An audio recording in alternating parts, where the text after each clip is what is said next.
Welcome back to the college lineup. I'm Eli. And I'm Carson. And Eli, it's great to be back. Episode number 3. We got some great Week 7 games this week. I'm excited to dive into these predictions with you. We also got the North Alabama Athletics segment, the weekly hunt, coming at you. And then we got some new developments in college football that we also want to talk about. So, Eli, let's dive into these games, these Week 7 games. So, I know we picked 3 great games out. First one, Georgia at Auburn, 6:30 start on ABC. Currently, at the time we're recording this, it's Tuesday leading up to the game, and Georgia is a 3.5-point favorite. Eli, what are your thoughts? I don't know why Georgia's only a 3.5-point favorite, in my opinion. And I know last podcast or the one before that, maybe the first one, you were saying how Auburn's a little underrated. They've had 2 good losses, and while I also think that's true, I don't know how much that's going to matter against Georgia this week. They may be going into Week 8 after Week 7, 3-3 or 2-3. I don't know what they're at right now, but while they have these 2 good losses, I think if they lose a third one, regardless of if it's a good loss or not, you're going to have a hard time saying that, Auburn's kind of going to be that team that's kind of underrated. Because I kind of think that right now, while they may be underrated in your opinion, I think that it's kind of hard to say that 3.5 that's going to stand against Georgia. So, in my personal opinion, I think Georgia's going to pull this out. I think. Georgia's only losses to Alabama, so I think that that they were able to squeak by against Tennessee, and I think that they're going to do that here against Auburn as well. I don't think Auburn's quarterback's going to be able to carry them to a win here. But I think Georgia too, they want to start fast in SEC after going down against Alabama, and I think with already losing to Alabama, I think it's going to be hard for them to not be ready and prepared to beat Auburn. Absolutely. Yeah, I agree with you. I think Kirby's going to have his guys prepared. I don't want to say Georgia's back's already against the wall, but I'm sure that's the feeling that the team feels and that Kirby feels and all that fan base feels down there in Athens is they have to win out, or at least they can't afford to lose this game this week against Auburn. However, in my book, I've got Georgia on upset alert this weekend. I think it's going to be a great game. I think Georgia had to fight a little harder than they would have liked to last week against Kentucky. Auburn coming off a bye week. I think they're going to be rested. I think they're going to be prepared. It's a night game in Jordan-Hare. I'm going to go with Auburn on this one. I think it's going to be a great game. I think it's going to be down to the wire. I don't think any team's going to really have full control over the game until the last quarter or so. But I think Auburn squeaks it out close in Jordan-Hare. I think it's a very low-scoring game. I think it's going to come down to what team can get off the field and, go down and score points for their team. But I'm not a huge Jackson Arnold fan either, but I think he does a good enough job to get it done. I'm not going to say he's going to go out there and have, a legacy game, but I think he does well enough to get the job done. I don't think Georgia has the playmakers it needs to really carry them over the edge to beat Auburn. I think it really just comes down to the environment being Jordan-Hare night game. I think it comes down to Auburn is rested. And this was a good Auburn team. Their 2 losses are to a really good Oklahoma team and a really, really good Texas A&M team. Both those were 1-score games. So I think this Auburn team, I've said it before, and I'm going to kind of lean towards what I said in the past, is I think Auburn is a little underrated. If on my top 25 that we released this week, and I have them as 25. And if you're not following us on Instagram, go follow us on Instagram, the Callers Lineup. We show our predictions on there every week, and we also will drop our top 25 polls on there as well every week. So quick plug there to go check it out. But I have Auburn as my 25th team this week after Week 6. So I'm going with Auburn on here. Good game, great game to watch. Definitely tune in if you can. And I think Auburn gets it done. I think it's a great game. I think it's close. And, I definitely think if Auburn comes out flat, then I think Georgia really will run away with it. But I think if Auburn shows up prepared like I think they're going to, I think Auburn pulls out a close one at home and moves to 4-2 and picks up their first SEC win of the year. Right now I'm looking at Georgia and Auburn's leading stats for QB, running back, and wide receiver. And realistically, they're not too much of a difference. Now, obviously, Gunnar Stockton is 91 of 132, 1,047 passing yards, 6 touchdowns, and an interception. And then Jackson Arnold is 87 of 134 for 846 passing yards and 5 touchdowns and no interceptions. So, while he hadn't, just been eye catching lately, he hasn't thrown a interception yet this season. And last season, I think he led the nation in interceptions. So, Jackson Arnold right now has proven to be a half decent quarterback and somebody that I think can get it done. Like you were saying, I think I'm still going to go and stick with Georgia here because I think it's one of those things. Like I said, when Vandy lost to Alabama, we talked about that on Sunday and posted Tuesday. But Alabama's still Alabama, the same as I think Georgia is still going to be Georgia. With NIL and things like that, I think it has leveled the playing field a little bit, but I think Georgia is still going to Georgia, and I'm not sure if Auburn is back in their prime enough to be able to prove that they're worthy of beating Georgia. I just don't think that's the case. So I'm going to stick with my pick, Georgia, but I do think it's going to be a closer game than you would think. Absolutely, yep. Great one there. Excited to watch that one. Once again, 6:30 on ABC. Georgia will be at unranked Auburn. Now, moving on to our second pick of the week, we're looking at number 8, Alabama, at number 14, Missouri. This is an 11 o'clock kickoff, also on ABC. Another great test for Alabama coming off that Vandy win. I think this Missouri team has a lot to prove and a lot to lose, so excited to tune in there. Eli, what are your thoughts on this game? Yeah, so Carson picked the upset for the Auburn-Georgia game, and while I haven't decided right now, after we have this conversation, I'll decide for sure, but I'm leaning a little bit more towards a big upset alert for Missouri, Alabama.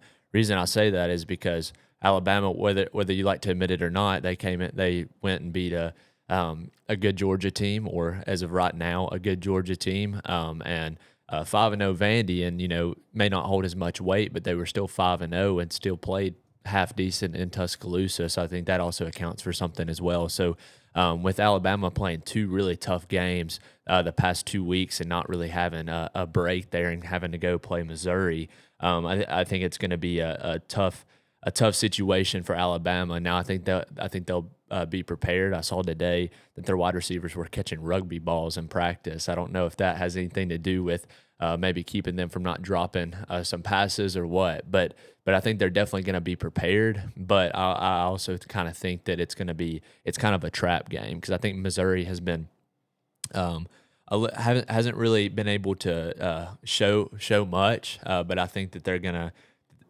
I think that there's a good chance that they'll take care of business. And with their total offense, they have 2,738 yards over 5 games, so they're averaging 547.6 yards a game on average. That's really solid. Not many people average that much in their first 5 games. Rushing, they got 1,460. Passing, they got 1,278, and they've had around 400 plays. So I think they're up for the task, and I think that they also think that that maybe Alabama will be a little worn down from having 2 really tough SEC games here recently. So not going to give my prediction yet, but I think Missouri is looking good right now. Yeah, I think you're along the lines of what a lot of people are thinking this week. We got a very worn down Alabama team. Gritty game against Georgia, gritty game against Vanderbilt. Can they turn around, have a great week of practice, and then go up to Missouri and play an 11 o'clock kickoff, which really doesn't happen too much to this Alabama team. We saw it, this year against Wisconsin, and that's it. Yeah. And can they execute at Missouri enough to go and beat a really, really strong Missouri team who really hasn't been tested yet? Missouri has one of the best defenses in the country per all their defensive stats. They're either first, second, or top 5 in the nation right now. I'm really looking at here is yards allowed per game, just a little over 200 at 203.8 yards per game allowed. One of the top defenses in the country, but yet again, for me, they haven't played an offense to the caliber of Alabama yet. When we look at their schedule this year, they started with Central Arkansas, moved on to Kansas, Louisiana, had a little bit of a challenge at South Carolina. Really don't know what to take away from that game right now just because that South Carolina team hasn't looked like the South Carolina team we thought they were coming in. Right. And then they had UMass last week, or 2 weeks ago, sorry. So we really don't know where this Missouri team stands. They're 14 in the AP poll right now, so they're getting a little bit of respect. They're getting acknowledged a little bit more. But I think this is the first true test this Missouri team has had, and I don't think the Missouri defense will be able to hold Alabama to a level that they need to win this game. I think especially last week when I looked at how well Alabama was able to get their rush offense going, having Jam Miller back last week, really showing that he can get 5, 6, 7 yards a carry. That's something we haven't seen from this Alabama team yet this year. And for me, that just gives me too much confidence. And we know what Ty's going to do. Ty's shown growth every single week up to this point after that Florida State loss. And I just don't see the Missouri defense being able to adjust enough, being able to stop the run enough, and being able to get back to Ty Simpson and put some pressure on him in the pocket. So for me, I've got Alabama winning this game. I think Alabama wins comfortably. I think it's a slow start for both teams. Missouri is coming off a bye week, so that is something to take into consideration. A little bit of rest in there. Not really too tired from last week like Alabama will probably be. But overall, I think Alabama gets it done. We're looking at the spread right now, and it's 2.5 at the time we're recording this, which is really kind of crazy when you think about it. I think that has gone down every day over the past 3 or 4 days. But I think Alabama covers. I think Alabama wins comfortably. I think Alabama, in my opinion, I think we win by 2 touchdowns. Alabama does. So it'll be interesting to see. It'll be a great test for both teams. Great chance, like I said, for Missouri to prove themselves. But ultimately, Alabama just has too much talent. They have too many ways to attack. And I've also been really impressed with the defensive adjustments Alabama's been able to make the past 2 weeks in the second half. So all that to say, I think Alabama wins by 2 touchdowns. I'll give my final prediction now because we've kind of talked about statistics and things like that. Man,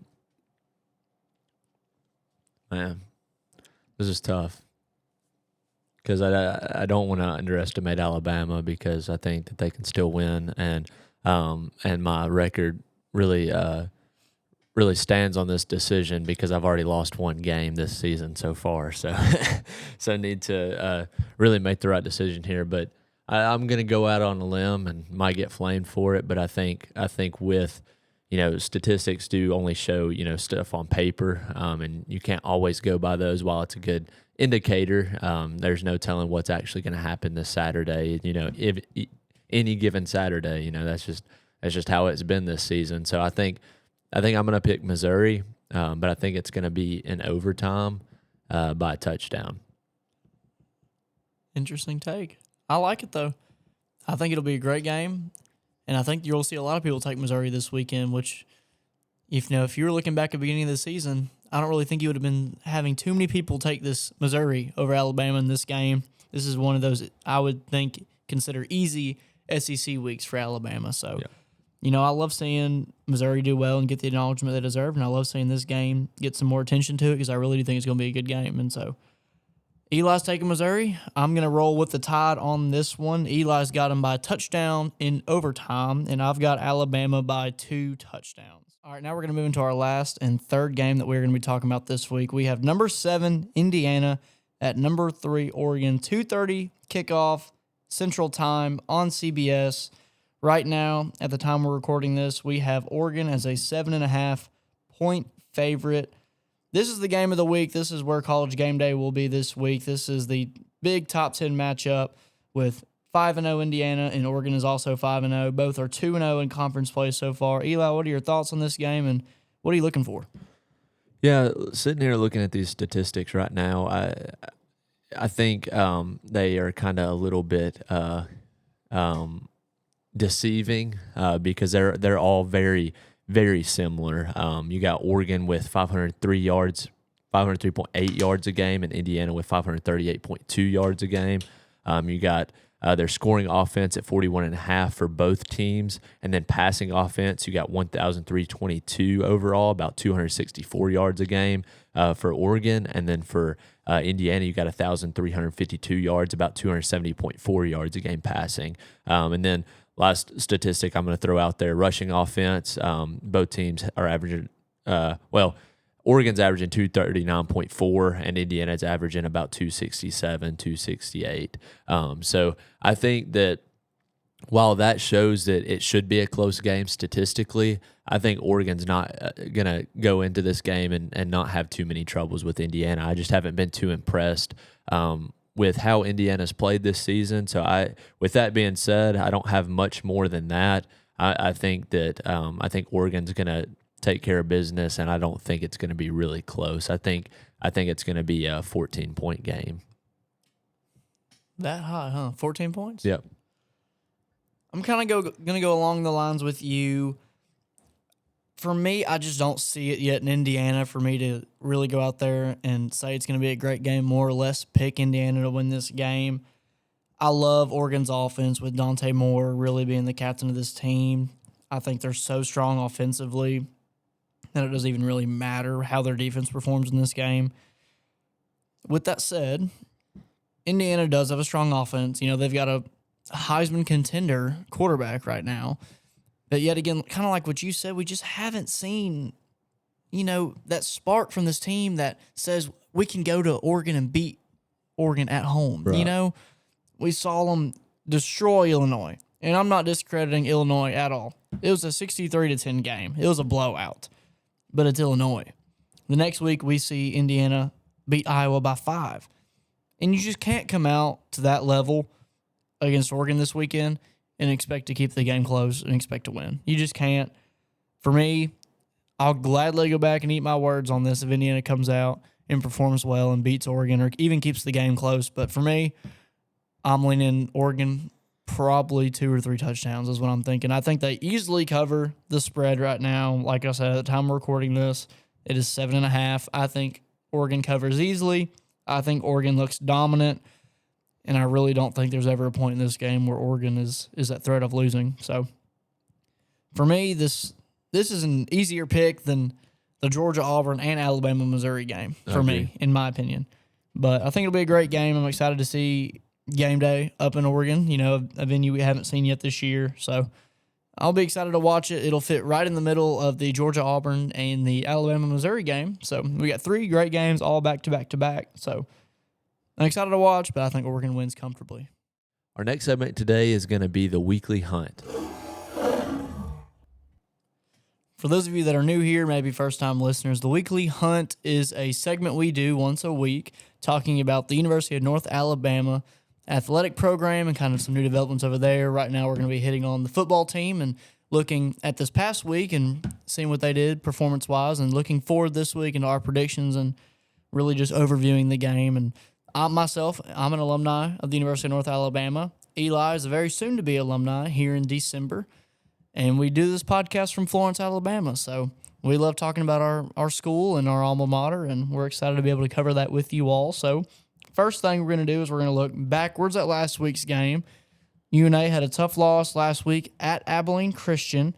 They lost 52-23. They moved to 1-4 overall and 0-1 in conference play. Eli, what are your first thoughts on this game? Yeah, it was never even close. I don't know. It's it gets a little disheartening after a while. You go and compete with, I think it was Illinois State the weekend before that at Illinois State, which is supposed to be the number 7 ranked team in FCS.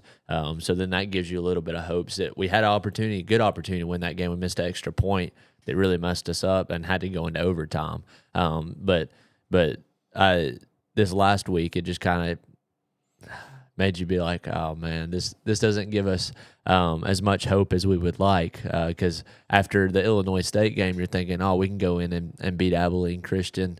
Although it was an away game, we took it to Illinois State and almost beat them, and it was at Illinois State. So I think it's just one of those things. As a UNA fan, it's just kind of a little bit like, man, we take one step forward, we're taking 3 steps back here.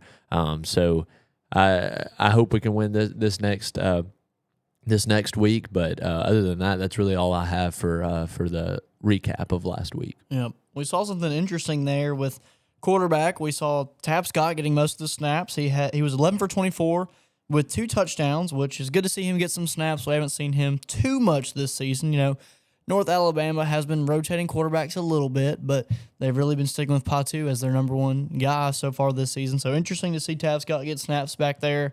We had Allen go 11 carries for 1 touchdown. And really just looking at this game is what we've kind of seen from UNA all years, just falling behind early, right? Yep. After the first quarter, UNA's already down 14-0, right? We saw this with Western. We saw this with Illinois State getting up 17-0.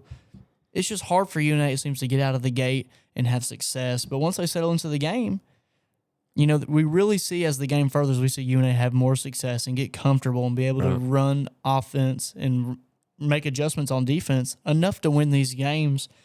It's just going to have to be a situation where UNA starts coming out of the gate with some energy, with some effectiveness offensively, to a point where they can be effective in the third and fourth quarter and win these games.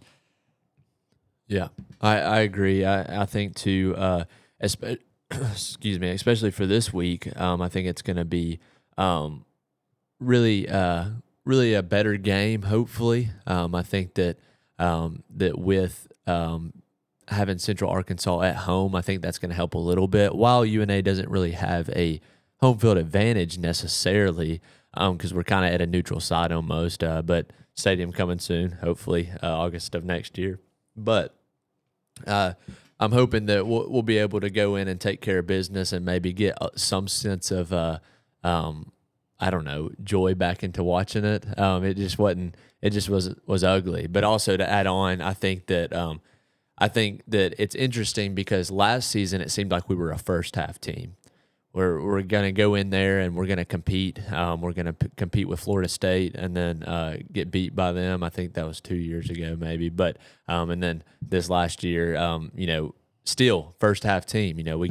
We score, keep it close, and then all of a sudden, oh no, what happened? Third and fourth quarter. But that's okay. It was just you thought, oh, all we have to do is just have a few more subs and be able to keep people healthy and things like that. But now this season, we're kind of seeing the exact opposite. We get down too far early, and then we have to really battle back. So I think that's a tough situation for any team to be in, and I think that we're really looking forward to see this next week's game if we can kind of get out of that same situation, maybe get out to an early start and hopefully beat Central Arkansas.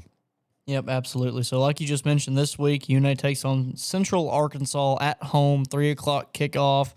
Both teams are 1-4 overall and 0-1 in conference play. And you really got to be thinking to yourself, like, this is a must-win for UNA in this football team this year if they want to see any sort of success as we move into the back half of this season, especially a conference game, right? You want to see UNA come out strong, win their first conference game of the year, and kind of just start to build off that. And, from here, you really just look for the first. You look for the first win, then you move on to next week. But you got to get some momentum started somewhere before you can really see any sort of success this season. I know me and Eli were at UNA night last night at Lost Pizza here in Florence. We got to hear Coach Dearman kind of speak a little bit on this game and kind of give his thoughts and his opinions. And really kind of the same thing, just got to find ways to get that first win, get some momentum going, use this home field advantage to our strength this weekend, and kind of just let the UNA fan base know that everything is all right in Florence. So looking forward to watching that one, 3 o'clock kickoff. And Eli, you got any final thoughts on UNA? Yeah, I just want to say that I think it's going to be an interesting game, and I don't think it's going to, obviously I want UNA to win and pulling for UNA to win, but I don't know if we don't know enough. And right now, I'm looking at this statistic. Right now, both teams on defense have given up over 38 points per game average this season. So, and both of them right now are averaging. Let's see, where did that go? I had it up. They're averaging UNA's averaging 21.8 points a game, I think, and Central Arkansas is averaging 21.3 points a game. So they're right there around the same spot, and they're giving up almost 18 more points a game than what they're scoring. So I think it's going to be a really interesting game, and I think it's going to probably be close, and see if either team's defense is going to be able to step up here, because I think if you do, whichever team's defense holds them to the least amount of points, in general, that's how people win games. But in all seriousness, too, whatever defense performs the best, I think is going to come out with the win. Absolutely, Eli. So with that quick recap, UNA takes on Central Arkansas this Saturday, October 11th at 3 o'clock. It is on ESPN Plus, and we are looking forward to watching that one and giving you all a full recap on next week's segment of the Weekly Hunt. All right, now let's move into our last segment, where we usually just cover some new developments happening, or really anything that we think is really crucial to the college football season or really interesting, something we should talk about. And so Eli sent this over to me today, and I thought it was very interesting, and it's Auburn is moving their 2026 game versus Baylor to Atlanta on a neutral site strictly for NIL benefits. Eli, tell me more about what Auburn is doing here. Yeah, so I saw this article from Reuters, and this is kind of what it says. Auburn announced that in its 2026 game against Baylor, originally at a home exchange, will be moved from Jordan-Hare Stadium to a neutral site in Atlanta as a part of a kickoff arrangement. The move is explicitly tied to NIL exposure and revenue opportunities. So it's just that's the excerpt from Reuters that I wanted to read. But now just kind of getting into that and kind of giving our opinion on it. I think it's always fun to have a neutral site game because it's kind of you kind of get both teams get to travel a little bit and get to play at a stadium where it's not meant for either team to really be the home team. But I did see too that it is considered an Auburn home game, so it'll be interesting to see. I think it's not a bad idea, and I think it's a good way to help these teams get these players and be able to pay them a little bit more with advertising and things like that. So I don't think anything's wrong with it, and I think it's always fun to kind of be at a neutral site game, at least for the fans especially. So I think it'll help with ticket prices and revenue and things. So I think that'll help also obviously be able to be an NIL boost for both teams. And I think that can only help in this world now where, whoever has the most NIL money is really going to try and get all of the best players. So that's kind of my opinion on it. I think it's really interesting, but yeah, that's all I got. Absolutely. I think this is really a win-win for Auburn in the sense that it's not at Jordan-Hare, but it's still going to feel like a home game for this Auburn team, right? I'm sure some Baylor fans locally here from Baylor might make the trip, but ultimately Auburn's getting a way to enhance their athletes' NIL opportunities and still have a neutral site game, which is more of a home game, right? I found a quote from the athletic director, John Cohen of Auburn, and he said, "Anytime we have the ability to advance Auburn student athletes' ability to earn third-party NIL compensation, we will take that opportunity. The exposure of playing on a national stage against a powerful opponent in one of the premier neutral sites in the country will not only benefit our student athletes financially, but it will also enhance their brands." And so I really think he hit the nail on the head right there. And if you're an Auburn fan, or any type of Auburn administration, why do you not take this chance, right? Oh. You're just moving the game, a little bit east. You're still going to have, it says right here, Auburn is going to have 20,000 tickets allotted to them for the game, and Baylor's still going to have the SEC standard 3,000 tickets allotted to them. So you're still going to have that home field, right, advantage to this game. And they single-handedly was pretty comfortable with Baylor earlier this year. So you're not really at some threat of, if we move to a neutral site, are we going to lose this game? Because I think that would kind of be the warning flag for this Auburn team is we don't want to do anything that could potentially hurt us on the first game next year, right? Yep. We don't want to do anything that would potentially cost us the game. And I don't think you're going to see that here at all. I do think you're going to get some pushback on this from a lot of people that are really anti-NIL. And I'm not saying I'm all the way pro-NIL. I do think these players should be paid in some form monetarily. Maybe I know they're getting scholarships, so you've kind of already got that covered. But it's a tough situation because you got to find a way to pay these athletes because they bring in a lot of money for these universities, for the conferences. So you got to find a way to pay them.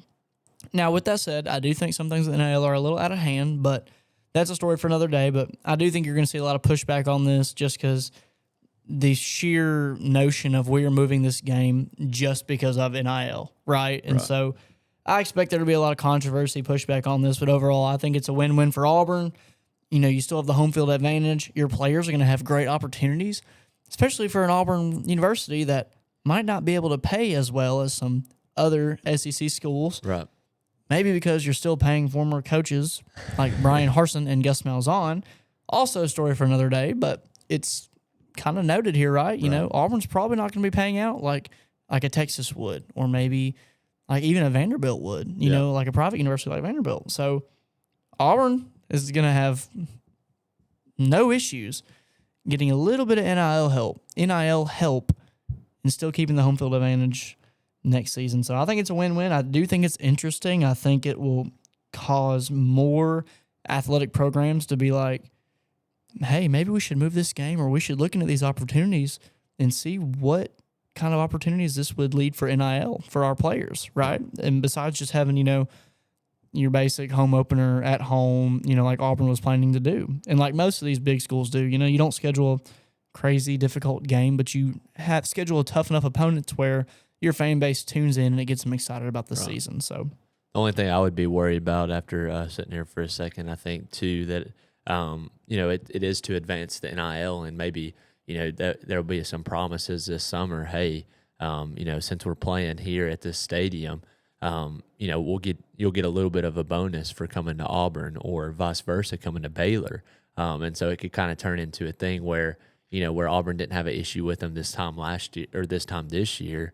Well, this time next year, Baylor may have used that as a little bit of a leverage, kind of like, yeah, if you come here, we're going to play these games at neutral sites, and you're going to get paid more to do that.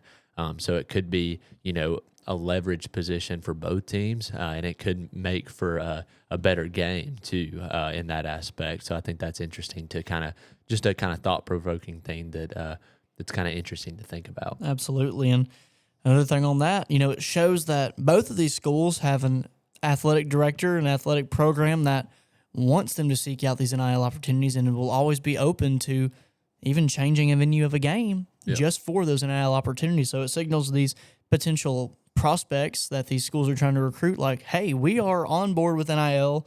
We are all for it. We are all for giving y'all opportunities to make more money. And like the athletic director for Auburn said, enhance your brand, not only just a short-term payout, but how can we build your brand over 4 years to where you can scale it, make money, but also move into the NFL draft and already have an established brand. So for me, I'm all for it. Eli, sounds like you're all for it as well. Good thought there from a recruiting aspect. So I think we'll kind of get some more details as we move it towards the end of the season and move into the offseason, and we kind of start looking at what these opportunities look like for these athletes. But overall, I think it's a great move. I agree. So with that, that was our last segment today. So I hope you guys enjoyed episode 3. And hopefully you were listening to this before the Week 7 games this week. This will be uploaded on Thursday, October 9th. So you might have some time there to listen to this and then get our predictions in before you watch the Week 7 games this week. But we will also be back next week with a full breakdown of the games that we talked about today, and also any new developments that might have happened between now and then. So from Florence, Alabama, this has been episode 3 of the College Lineup. I'm Carson. I'm Eli. And we will catch you guys next time.